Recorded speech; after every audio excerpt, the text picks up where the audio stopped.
Well, Graham Phillips is back with us, and I'm delighted because it's always a high adventure when you talk to Graham. Graham has been on the program twice for Atlantis and the 10 Plagues of Egypt, and for the Chalice of the Magdalene, the search for the cup that held the blood of Christ. Well, Graham Phillips is still searching. He is now on to the Templars and the Ark of the Covenant, the discovery of the treasure of Solomon.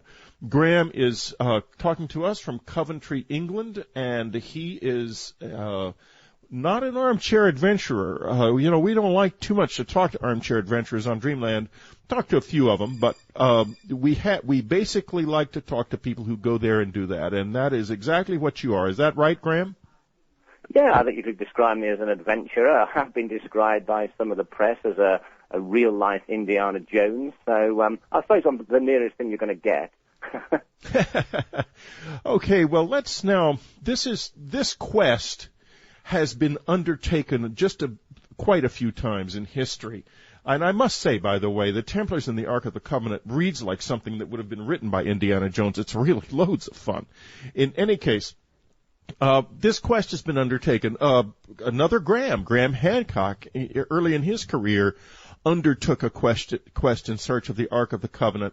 Now, before we get into where this quest led you and what makes this whole thing so special, which it certainly is, let me ask you, what about the Ark? What did it do? And what might it have been? So first, why don't you describe what it did? What did the Ark do?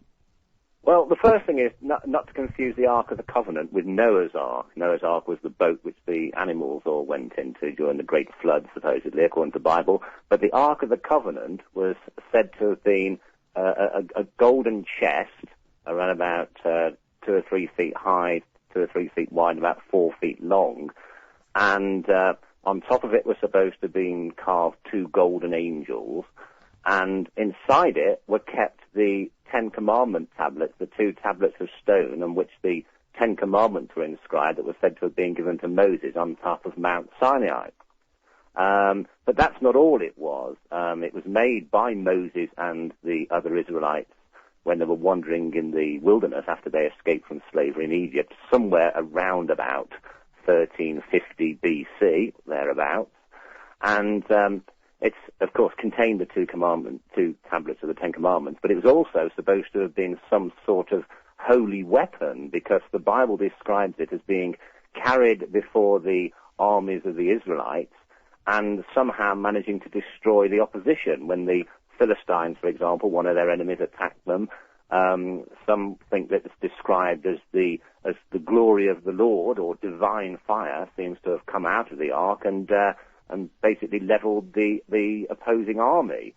On other occasions, people who opened the ark to look into it without the protection of special prayers and other sorts of things that were supposed to have protected the priesthood, immediately dropped dead when they open it.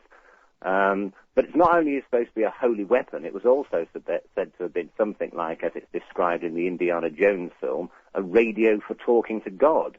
In other words, throughout the Old Testament, you get various prophets, such as Moses, who talk to God, and God reveals his plan for the Israelites. Well, most of these conversations with God are taking place by the Ark of the Covenant, and God is said to somehow speak through it, and sometimes he's even said to appear there, or at least something described as the glory of the Lord appears as some sort of divine fire above the Ark itself. So basically, in short, it was a holy weapon and a radio for talking to God. That's absolutely fascinating. Now, let's get back to the holy weapon aspect of it, because it's tantalizingly similar in the way it's described to what certain modern things might do, and also similar in certain ways to the Vedic literature, to the bizarre weapons technology that's described in the ancient Indian literature as well. Specifically, I refer to the idea that it might have been some kind of a particle beam weapon, even that was used, that was generated by a high intensity field of some kind. Could have been radioactive, could have been microwaves. how do you respond to the possibility that you're looking at a description of what was actually some sort of high-tech device that included an ability to communicate with somebody, as well as a futuristic weapon of mass destruction sort of thing? Well, yeah. First of all, when I first investigated the Ark, I kind of thought, well, this is obviously the way that it's being portrayed, and a lot of these things were presumably myths and legends. I mean, I was originally looking at it as simply an artifact that existed in ancient Israel, and one which was obviously considered to be very holy, and that these myths and legends about what it could do had built up around it. So I was just looking for the artifact itself as an ancient, some revered object, rather than something that actually had any power. But interestingly, what happened when I was researching the history of the Ark started to make me think that there might have been something to the fact that it really could have been some sort of futuristic weapon of some kind. Firstly, the only thing that's described actually being inside the Ark are the 2 stones of the 10 Commandments. Now, the interesting thing is, I mean, firstly is that these were supposed to have been cut from the living rock on top of Mount Sinai. Now, no one actually knows really where that is. There's somewhere in Egypt today which is called Mount Sinai, but that was only thought to have been that since Roman times. The Bible doesn't actually say specifically where it is. You have to do quite a lot of clue solving in the Old Testament to find out where that is at all. But I came across a place which I think is the original Mount Sinai, which is a mountain called Geoplasma, which basically means something along the lines of the holy place, which is in southern Jordan. And the number of reasons why I think that might be the original Mount Sinai is because it exactly matches the descriptions in the Bible.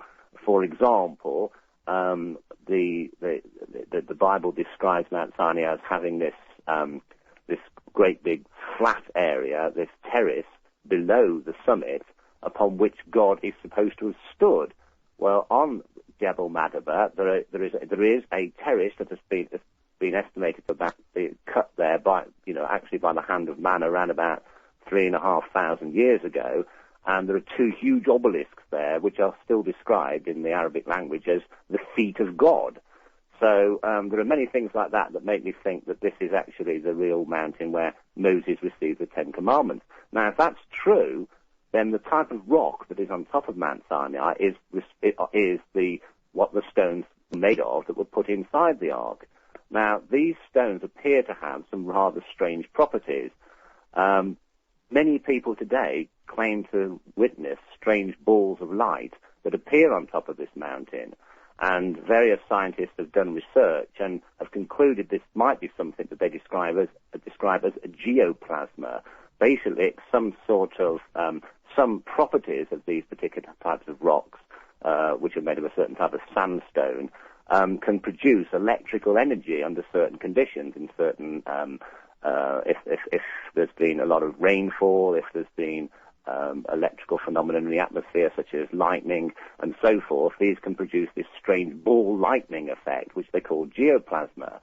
Now, there are theories that if you could actually somehow manage to use this energy that's somehow produced by these rocks, you could produce some kind of geoplasmic generator.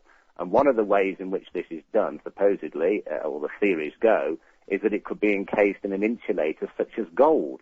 So you would have these rocks put inside a gold container. Obviously, there'd be other things involved too, but that would then produce some sort of balls of energy that you could actually use for some purpose or other. Well, this does sound remarkably like the Ark as it's described in the Old Testament, a golden chest which the 2 commandment stones made from the stone from the top of this mountain are placed inside. So I don't know, it did sound to me as if there could be a possibility, even though I was very skeptical at first, that the Ark could have been some sort of futuristic device years ahead of its time.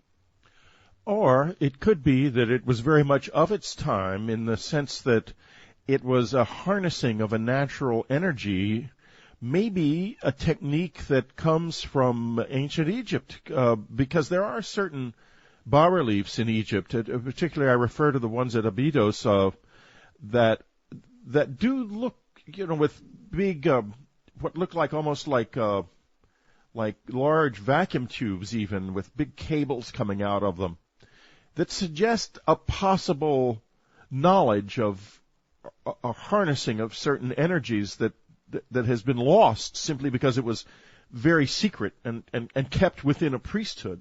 Maybe these are stories these are things that Moses took with him out of Egypt, and it gets me to Moses and who you think Moses might be. Well, in the Old Testament, he's said to have been, although he was an Israelite, from a child who was brought up as an Egyptian prince. The Pharaoh, for some reason or other, decides he wants to kill off a number of the Israelite babies, and Moses' mother manages to save him by putting him in a basket made of bulrushes and floats him on the River Nile. And when he's floating down the River Nile, the Egyptian princess, the daughter of the Pharaoh, finds the baby and then raises him as her own son. So he's brought up as an Egyptian prince.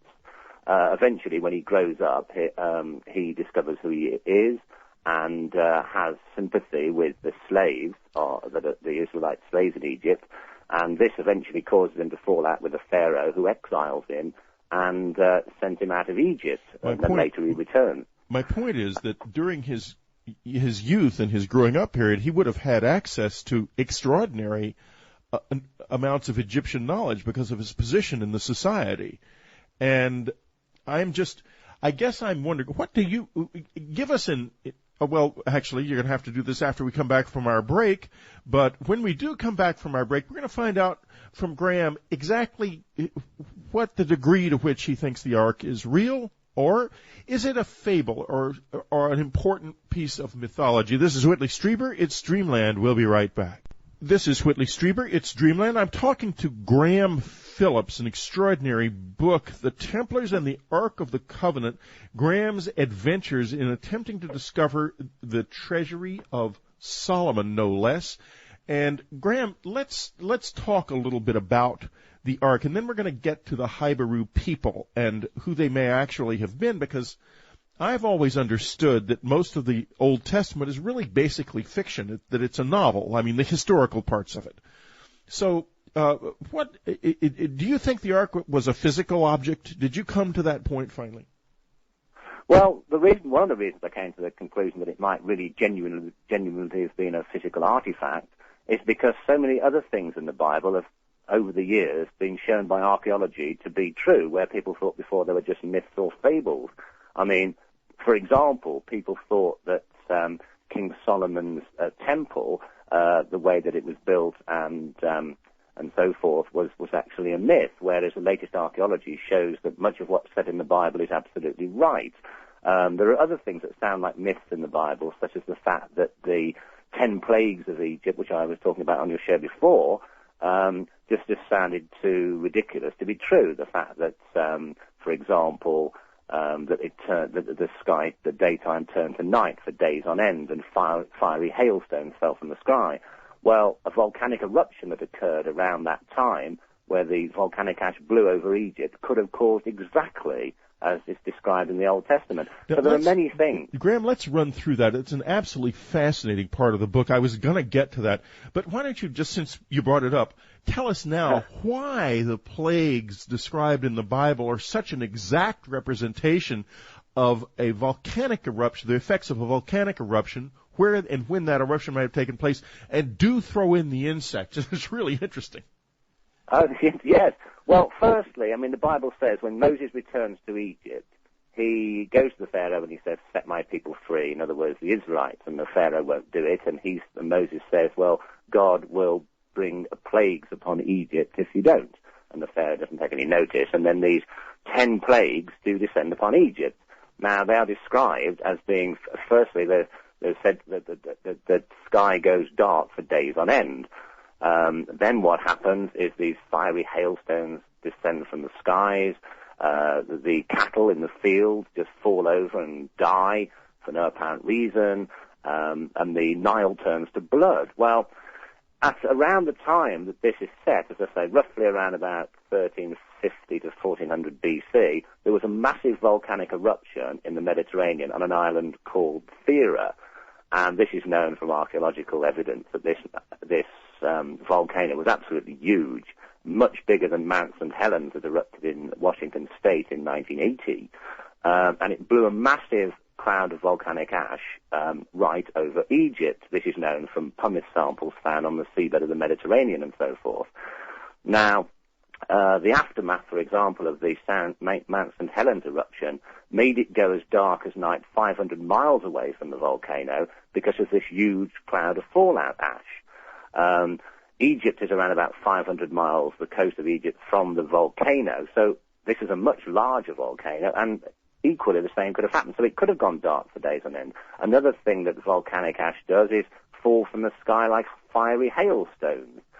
Cattle in the field, because they can't get out of its way and they can't put their hands over the mouth or anything over the mouth to stop breathing in the volcanic ash, will suffocate. Another interesting thing about the particular kind of volcanic ash that came from this mountain, this volcano Petra, is that it has iron oxide in the rock. Now that's pretty much the same stuff as litters the surface of the moon, this red iron oxide dust. If that went into water, like the Nile, it would turn it blood red. And of course the Bible says that the Nile turned to blood.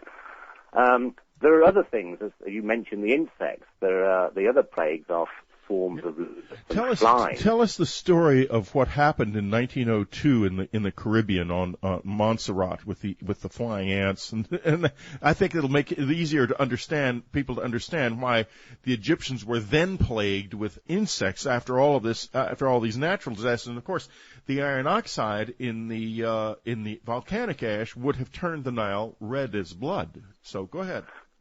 Yeah, well, of course, then you get these plagues of various insects. Now, one thing one wouldn't do normally is to associate a volcanic eruption with plagues of insects, but they are. You mentioned this eruption that was in the Caribbean. Now, what happened shortly after that eruption was these huge plagues of flying ants descended upon this island and were literally were stinging people. People were dying from ant bites. And they were actually killing babies in their cots. The reason such things happen is because when the iron oxide and other volcanic ash goes into the river system and pretty much everywhere else over the land, the whole ecosystem is disrupted. Larger predators, like fish in the water and larger land animals, are killed off or escape the area. But smaller creatures, especially insects in their egg stage, manage to survive such a thing because they're not actually having to inhale the fallout ash. Now, when they hatch, normally the larger predators would decimate them, but they're not. The larger predators aren't there to cut down the population of insects, and they swarm in vast numbers after volcanic eruptions. The same is true, of frogs as well. That's another, in Washington State after the Mount St. Helens eruption, there was a plague of frogs a few weeks later because the frog spawn hadn't been affected. Normally, frogs lay millions of eggs. Most of them are eaten by fish, and only a few survive to become tadpoles and then frogs. This wasn't happening because the fish had all been wiped out temporarily.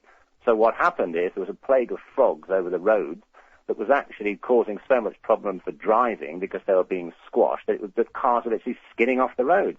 Now, this is exactly what the Bible says happened. One of the plagues in Egypt, apart from insects, was a plague of frogs that came out of the Nile and were in everybody's beds and in their bed chambers and all over the houses and everything else. So all of these plagues described in the Old Testament, that people have thought, well, that's just a myth. Well, they all fit with what happens after a volcanic eruption, and there was a volcanic eruption at the time. And so therefore, what we're getting is a situation where there's actually a lot of history in the Bible. And now let's talk about some of the specifics about the conquests. Obviously, the conquest of Jericho immediately comes up, and it's the strange use of the ark, I believe, in that conquest. Is that not correct, or have I got the wrong? You're absolutely right, yeah. Well, they're supposed to have used the ark, walked around the walls of Jericho with it 7 times. The priests were blowing horns and everyone was marching around behind the ark. And then the walls suddenly came crashing down and they were able to take over the city of Jericho. It was the first city the Israelites conquered when they moved into Canaan, which is roughly what's now Israel. Well, how the Ark may or may not have done that, I have no idea. But the fact of the matter is that archaeology that's been conducted at the ancient site of Jericho over recent years has shown that there was a citadel there around the time that this story is set, around 1300 BC. And that for some reason, they say probably it was an earthquake, but for some reason the walls did collapse in one go. And right after that, there's evidence that the whole city was burnt, which couldn't have been done because of the earthquake. It seems to have been sacked by foreign invaders. And the next level of occupation shows that the Israelites were there. So the Israelites, historically, by proof of archaeology, did take over the city of Jericho and seem to have done so because the walls all collapsed. So again, you have something else historically which shows that the Bible isn't as fanciful as it may first appear. So it was things like this that made me think, well, maybe the Ark itself, in some way, shape, or form, did really exist. Now, I want to return now again to the Mountain of God. Have you been there? You've physically been there? Yeah, I've been to the site of Jebel Madaba, which I say is the mountain. You say is the Mountain of God. Give us a sort of subjective impression of what it's like there, because by the way, there's more to it than and we're going to discuss a little bit more about why he thinks that, Graham thinks that, but it's quite convincing, I must say, in your book. It does really sound like you found it. Tell us what it's like there, just as a person. How did you feel? Well, firstly, it's in the middle of a desert. And there's basically a ring of mountains which surround an old 2,000-year-old ruined city called Petra. And this was built in Roman times, so obviously much later than the time of Moses. But you have this ruined city, and then you have to actually get to where the mountain is itself. You have to go through this gorge in the rocks, which starts off as about 20, 30 feet wide, and eventually ends up, you can stretch your arms out to either side and touch the walls, and the cliffs to either side rise to hundreds of feet above you. It's known as the Seek in the Arab language, which basically means something like the dark place, and it certainly is a dark place. And then when you come out, this is the only way to get into to this valley around this old city of Petra, which is where this mountain is. The only way to get in there really is to go through this gorge. And when you come out the other end, you see right in front of you this huge sort of 200-foot monument, which is actually carved out into the rock itself. It's got pillars and it looks like the front of a temple, but it's actually carved out into the rock. Now, some people may be familiar with this if they saw the Indiana Jones film, not the Ark film, but Indiana Jones and the Last Crusade, which is where he goes in search of the Holy Grail and finds it in this place in the middle of the desert. That was actually filmed where this Jebel Madaba is, and this monument I'm describing was actually the place in which, in the film, Indiana Jones finds the Grail. So, how that's fascinating. what it looks like. That takes me down another path in a way. We'll ask you about the Indiana Jones films and just what secrets may lie behind them in just a moment. This is Whitley Strieber. It's Dreamland. We'll be right back with Graham Phillips. This is Whitley Strieber. It's Dreamland. We're talking to Graham Phillips, the Templars and the Ark of the Covenant. We're going to get into a little bit of exactly why the Templars became involved in just a minute. But before we go on with that, I have to ask you, given that you found the Mountain of God right at Petra, and the Indiana Jones film we were just talking about was filmed in Petra in part, do you think Steven Spielberg knew anything, or are the writers involved maybe have some idea? I have no idea. I'd love to talk to them about it and find out how they got to know. I mean, maybe it was just a lucky guess, or maybe they thought it looked a spectacular piece of scenery. I don't know. But as I say, it was the Grail that they had been there, not the Ark. But it does seem remarkably coincidental. It's very coincidental. Yeah, in fact, it's too coincidental.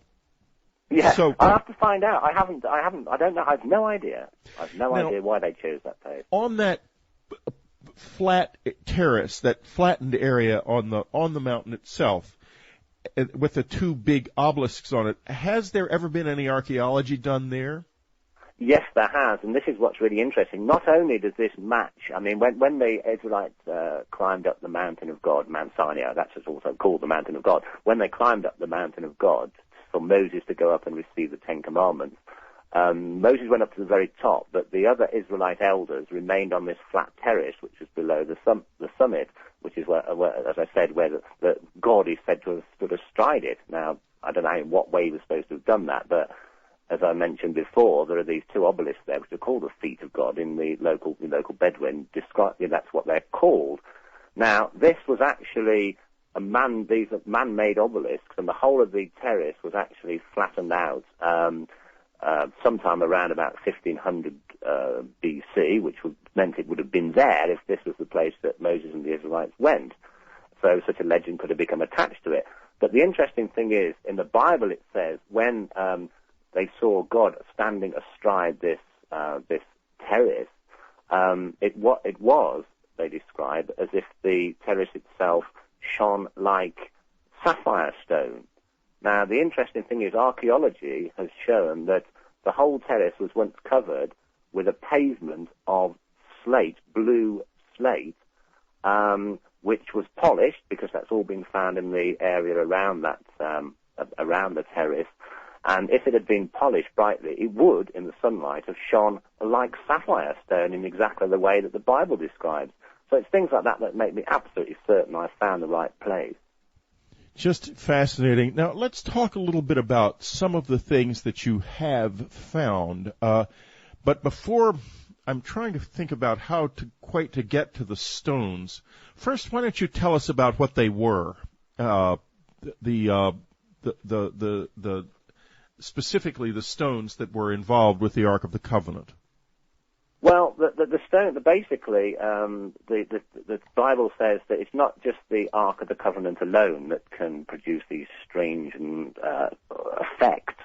The high priest, Moses' brother Aaron, and then his successors, had to wear this breastplate upon which there were 12 stones, and there are various, they're all described in the Old Testament: onyx, jasper, diamond, sapphire, and so forth. And they were laid out in a certain way. They were once supposedly possessed by Lucifer himself, according to the book of Ezekiel, I think it is, in the Old Testament. They were once possessed by Lucifer himself, and God gave them to him when he was an angel, in order to give him great power. But when he fell from grace and became the devil, basically, God took them from him, and then later he gives them to Moses, which he has put in this breastplate called the breastplate of judgment. And it's only the person who can supposedly, who wears this breastplate with these magic stones, if you want to call them that, on it, these sacred stones, who can actually control the power of the ark. So that's what this breastplate is. Now, throughout the Bible, eventually this breastplate is supposed to have basically worn out, and the stones were kept in a jar or a coffer, as it's described, or some kind of box, along with the Ark of the Covenant.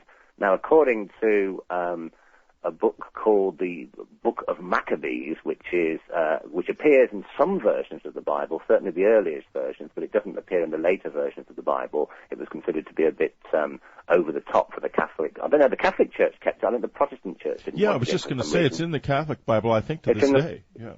Yeah, it is. Over the top doesn't matter to the Catholics. I mean, we're ready for over the top. It's the Protestants that have a problem with that. They basically, what it says here is that the ark itself and these stones were hidden by the high priest, the prophet, Jeremiah, who was basically in, I can't remember the exact date, 596, I think it is, BC. Until that point, the ark and these stones were kept in the Temple of Solomon in Jerusalem.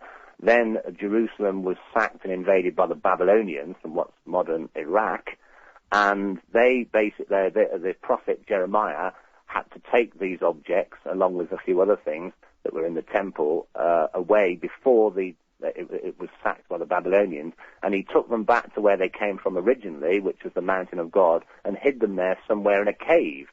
So that's why I was trying to find where the mountain of God was first, before I could even start looking for the ark. And, of course, then you did find the mountain of God. And now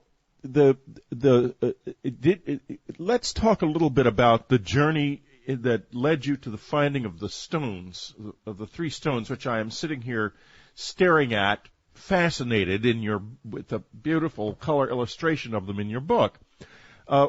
Where did you start on this particular part of the journey? Well, when I was actually visiting the Petra, where this mountain is, a guide told me. I mean, I wanted to know if there was if the local Bedouin population knew anything about associated the place with the Mountain of God. And the first thing he said was, "Yeah, we've known this for years." And I said, "What do you mean?" He said, "Well, there's a shrine at the bottom of the mountain called the Spring of Moses, Ein Musa, it's called, where they say that Moses stood at the bottom of Mount Sinai and put a staff against the rock and produced a miraculous spring, which is what it describes him doing in the Bible. And they've got a little mosque there, a shrine, actually marking this spot. So I thought I'd been clever finding the Mountain of God for the first time ever, and the local population have been thinking it's been there for years. But one of those stories he told me was that the Knights Templar, the Crusader Knights from Europe, who had built a fort there to protect the local trade route through the area in the 1100s, that the story went that they actually had been looking for the lost treasures of the Israelites, as they called it, and that they had found a cave right next to this temple that's cut out of the rock, which I was telling you about, which is in the Indiana Jones film. That's called the Treasury, incidentally. Right next to that, they found somewhere a cave, and in there, and the only description is by an Arab chronicler who wrote around about 1300 A.D. He wrote that they had found a golden chest and certain gemstones. Now, I thought, hold on a minute, I'm looking for a golden chest, the Ark, and these gemstones which are supposed to be with it, which are these stones from the breastplate of judgment. I thought, maybe I'm looking for something that's already been found. So I wanted to discover what the Knights Templars who were there, what they'd done with it, and the only way I could do that is to find out who they were. I traced up that they were actually a group that came from England, and from the Midlands of England, near Stratford-upon-Avon, where Shakespeare was born, and that when they were finally kicked out of the area by the Muslims, they came back to England and apparently brought these objects they found with them. So that's how I ended up tracing them to England, and I decided to find out what they'd done when they came back to this country. So that's how that started. And you made some interesting progress here, and by the way, the book's got a nice set of illustrations in it. And one of the most remarkable ones is an illustration of Farnborough Lake, showing an actual light, a red light hanging over the water on one of the banks of the lake, reminiscent in my mind not only of all of the sort of orbs and ghost lights that we see around the world, but of the legends of what you see on the Mountain of God. And tell us a little bit about the significance of Farnborough Lake. Well, it just so happened that lake is in a hill area called the Burton Dasset Hills in the centre of England. And this is where the Knights Templars had what they call their preceptory, which was sort of like an abbey, but because the Knights Templars were warrior monks, it was a kind of cross between a monastery and a military base. And it was here that they had a chapel built to contain what the historical records describe as Old Testament relics. In other words, they had something that they believed had been mentioned in the Old Testament, and they had this chapel built to contain these things, presumably this chest and these stones that they brought back with them. Maybe the Ark, maybe the stones from the breastplate of judgment. Now, first of all, I wondered why it was that they actually decided to build this particular preceptory and this chapel there. Well, one thing became clear, and that was that the strange lights that were seen around the area of of what I think is the Mountain of God in Jordan were also being seen around these hills in the centre of England. They've been seen for years. I mean, I'd found documented evidence, newspaper clippings and so forth, going back to the 1800s about people seeing the lights, which people call the ghost lights, that's their local name for them, on these hills, balls of different coloured lights that are seen to hover around and then shoot into the air and disappear mysteriously. Near where their chapel was, there's a lake, and this lake, over this lake, there's been seen these really strange lights, red and different coloured lights that hover over the lake. And the photograph that you were talking about in the book was actually taken by a student girl who was up there taking photographs one evening of the reflection of the sun in the lake, and suddenly this light appeared. She managed to take a photograph of it across the lake. But I've actually seen this myself. I went up there, but maybe I should talk about that a bit later. Well, let's. We have. A lot of people have. We have to pause here. We've got a break anyway, so we'll be right back with Graham Phillips and what's getting to be a very personal adventure into the unknown in search of the lost Ark of the Covenant. This is Whitley Strieber. We'll be right back. This is Whitley Strieber. It's Dreamland, and for subscribers, we're going to continue with Graham in the subscriber section. After we have finished this program, you can listen to both shows, and I have some very surprising things to talk about in the subscriber section with Graham, so stay tuned for it and go into the subscriber section and enjoy another intimate discussion with Graham. Okay, now let's just go back, if we may, to the lake, to Farnborough Lake, and pick up where we were just about to leave off. And I have to ask you, I can't wait. What you have seen this yourself? You said this glowing light over the lake. Yeah, I mean, many people had claimed to have seen lights around this area, and most of them had been seen near this lake. And because these are so similar to the lights that had been seen at the mountain at Petra, I thought there must be some connection. But before I jump to any conclusions, I've got to try and see these myself. And I spoke to many witnesses who swore that they'd seen them. And I decided to spend a considerable amount of time up there. For a long time, nothing was seen. But eventually, with two other friends, I went up to the lake one night, and we were just walking along the bank of the lake. It's kind of like a U-shape, quite a large lake, and it's surrounded by trees, and you're miles, quite a long way from any other houses or roads or anything. And we're walking along the bank, and suddenly my friend, is also called Graham, was in front of me, and he suddenly said, "What's that there?"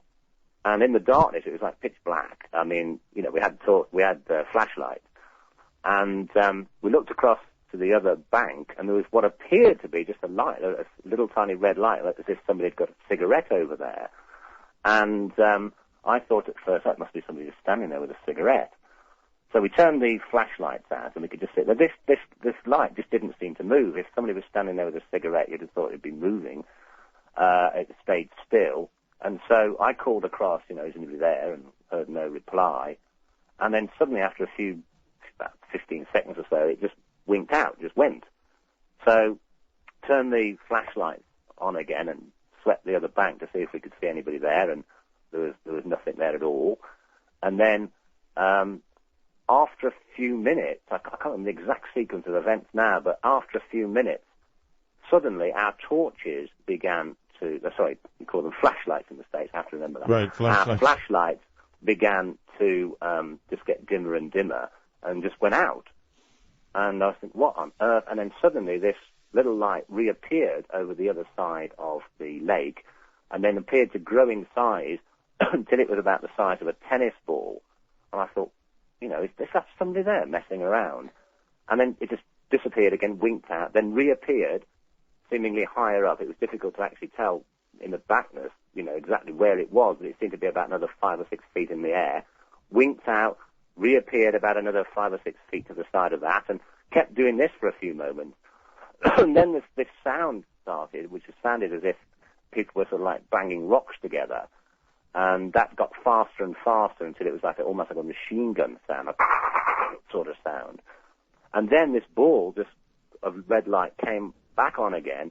And then I thought at first it was getting bigger, but then realized in the darkness it was actually moving towards us. And I could see it over the middle of the lake. You could see its reflection in the lake. I mean, it was really bizarre. I always, wow. I was thinking, all that was going through my mind is, how is it staying in the air? You know, how is it just holding? I mean, look, I always imagine if I saw one of these lights, that it would be some kind of insubstantial kind of, like, misty sort of thing, you know, like a ball of gas or something like that. But this appeared solid. It literally looked like a sort of crystal ball with like a fiery sort of, like a flames inside it. But it looked solid. It looked as if it weighed quite a lot. And yet it was just floating in the middle of the lake, and then it kind of moved closer towards us, and I felt all the hairs go up on my arms and so forth, as if I was in a field of static electricity or something. But it was only at that moment go ahead. that I suddenly thought, you know, we might be in danger. Well, of course, because you really are face-to-face with an unknown phenomenon. You know, our science reporter, Dreamland science reporter Linda Moulton Howe, experienced something quite similar in the context of a crop circle, where they saw at a greater distance a group of people observed a strange red light moving in an impossible way. It was obviously not an airplane or a cigarette end or somebody with a flashlight, or a torch if you prefer. But that was farther south. That was in, I think it was in Somerset, as I recall. At night, while they were actively seeking to watch a crop circle being formed. And they didn't ever see the crop circle formed. It was carefully formed in a direction that they weren't looking at the time that it was formed. But they were there, and they did see these lights. So I wonder what we're looking at, Graham. Are we looking at the tattered edges of a long-forgotten means of communicating with higher levels of reality? And let's now get into that aspect of the Ark. We talked about its destructive effects, but also, of course, of vital importance to every human being on this earth, a communications device that left us with the Ten Commandments. What kind of communications device do you think it might have been? Well, that's a bit I have no idea. All I can say is that if somehow, sorry, I keep coughing. Somehow, if the Ark was somehow able to produce this strange phenomenon that we saw at the lake, or something along those lines, I can certainly understand why people would have thought it was divine fire or some sort of appearance of God. I can also understand why it may have been thought of that it could be used as a weapon, because one of these lights had appeared at the Burton Dasset Hills in central England in the 1930s, set fire to a windmill and burnt it to the ground. Yes, and there's a picture of that windmill, or the remains of it, in the book. That's right, yeah. I mean, there's nothing left of it now, apart from the sort of like the base of it. I remember when I saw this light, I was thinking, you know, I thought, hold on, something like that blew apart a windmill. The same sort of thing may have been used to level the Israelite enemy armies. And just as I was thinking, I'm just going to run for it, it sort of like just shot in the air with a kind of spiraling motion into the sky and just disappeared. So I can see, from what I've seen myself, how this could have been seen to have been a manifestation of God. However, how they used the Ark, if they did, how they used it as to communicate with some higher being or whatever they thought they were communicating with, I have no idea. All I can say is that everything about seeing this light was totally unexpected to me. Not only the fact we saw it, but then the fact that it looked different to what I imagined. I had the feeling, and I know this is totally subjective, but I had the feeling that it was almost intelligent. It's as if it seemed to be kind of observing us or something. You know, that was just a feeling I've had. Other people have described the lights as appearing to have some intelligence. But well, that's true. You know, in Hessedalen in Norway, for years there was a continuous observation of these sorts of lights that appeared just very, very regularly and functioned clearly in an intelligent manner. There's quite a long, if you look Hessedalen up on Google, I think you'll find a lot about it. So these lights are around. They also appear in crop circles, and unfortunately, we don't quite know enough to get beyond a kind of state of wonder about them. But tell me, Did you try to communicate with it in any way? Well, no, but I was just going to run for it, but it was hardly there for any time at all. I mean, probably, close to us when it started moving towards us, and then it had gone. It shot into the air, spiraled away, and disappeared. But I mean, I've never managed to find anybody, a witness yet, who has actually tried to communicate with it, because a lot of them describe them as being intelligent. I never tried, but what happened was I found a group of born-again Christians who had seen one of these lights in these hills close to where their chapel was, and they genuinely thought that it was a manifestation from God, and they went over and knelt down before it as if to pray, and apparently as they did that, it got bigger and bigger and started to change colour. So it seemed, the only thing I could, and another occasion I think it was the 1600s, there's a description of a ball of blue light appearing in a nearby church in the graveyard that was taken to be a manifestation, an appearance of the Virgin Mary.